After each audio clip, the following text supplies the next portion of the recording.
at the Rothko Chapel, a holy place with 14 large-scale canvases of seemingly solid, off-black paintings. You might be thinking, why? What are these paintings about? In short, they are about life and everything. But what does that even mean?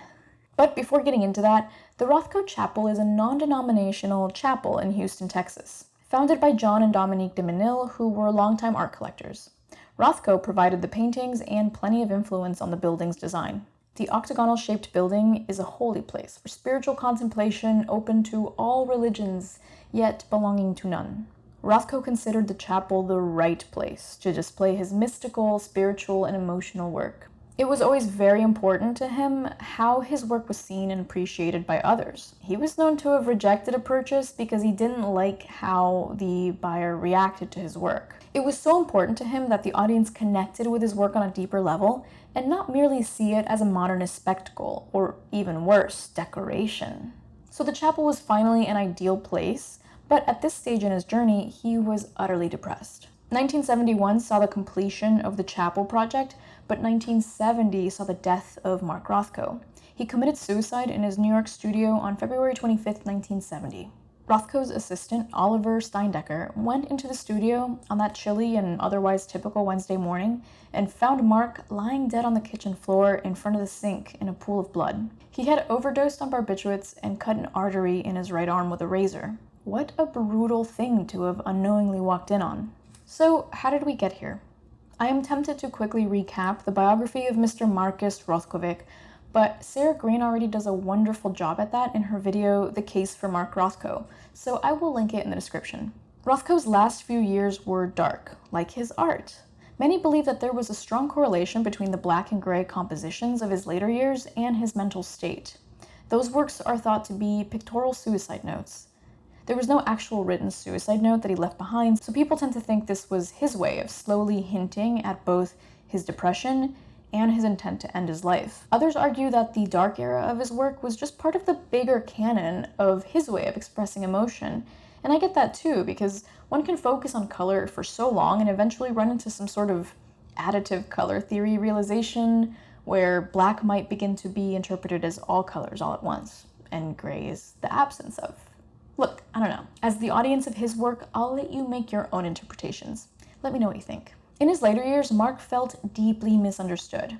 It was as though the more popular and successful and revered he became in the public eye, the more rejected and isolated he felt. It upset him to realize that the art world saw him as this hot commodity, and he felt guilty, dirty even, about the kind of money he was making from his art. His art was such a sacred and deep thing to him that he often wrestled with the notion that he was profiting from it at the scale that he was. And even today, his stuff is in the top ranks for the most expensive works of art in the market. He really didn't like pop art and pop artists. He thought it was just so shallow and vapid. He labeled pop artists charlatans and young opportunists. So I'm sure he didn't want to be associated with the cool new mainstream stuff. And yet, we are not in control of how others perceive us.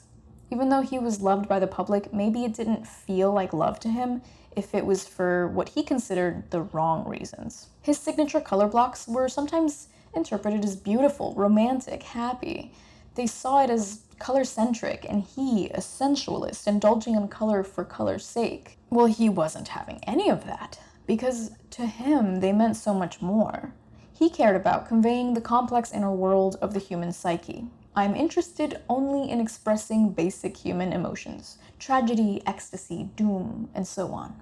By using properties such as color, surface, proportion, scale, he sought to bring forth the presence of higher philosophical truths and feelings that can be felt but are difficult to verbalize. The thought was that by removing all traces of figurative anything, the viewer can just look at these color field pieces and truly feel. Even the names of his works were reduced to simple numbers or colors because he didn't want to influence the viewer with any preconceptions. He didn't want to tell them what to think. Yet, he was a bit critical if he didn't like how they interpreted his work. So what's up with that? Okay, so we have a troubled artist. In 1968, Rothko suffered an aortic aneurysm. He already didn't live the most healthy of lifestyles, but after the aneurysm, it was still business as usual. The heavy smoking and drinking didn't skip a beat. He did not like to exercise, and he had a terrible diet. He was described as thin, restless, nervous, nothing but chain smoking and overthinking all day as he overworked himself in his studio. His marriage was deteriorating, and at the beginning of '69, he and his wife Mel, of 24 years, split. Mel was also a heavy drinker and died 6 months after Mark. The cause of death was officially listed on her death certificate as hypertension due to cardiovascular disease. But she got to that point along with many years of drinking. Mark would drink all day long, a full-blown alcoholic, or maintenance drinker, as some call it. All of this was taking an enormous toll on both body and mind. I can think of the overwhelm of depression and even suicidal ideation as this rainstorm of intrusive thoughts and emotions. So constant and deafening that one is left in that exhaustive, depressive haze. And sorry for the cliche metaphor of depression and rainstorms, but I'm for real. That kind of mental state feels like layers and layers of heavy darkness. A lot like late-era Mark Rothko art. So back to the chapel. What are those paintings at the Rothko Chapel all about? When I say they're about life and everything, I mean that they're the culmination and reflections of this man's life, but they are also about the emotional side of life itself, the primal parts of the brain that came to being before humans had words to attach to them. It's just that these reflections are heavy and dark. But I am more interested in seeing what you think about these paintings. What do they make you feel? Have you ever seen an original Rothko in person, and what was it like? I'd love to get a conversation going about these kinds of works, and people's perspective on them decades after the artist's death. Thank you so much for watching. I hope you find these moments and stories in history as interesting as I do. If you enjoyed this video, I'd deeply appreciate it if you'd hit that like button and subscribe for more art-related content.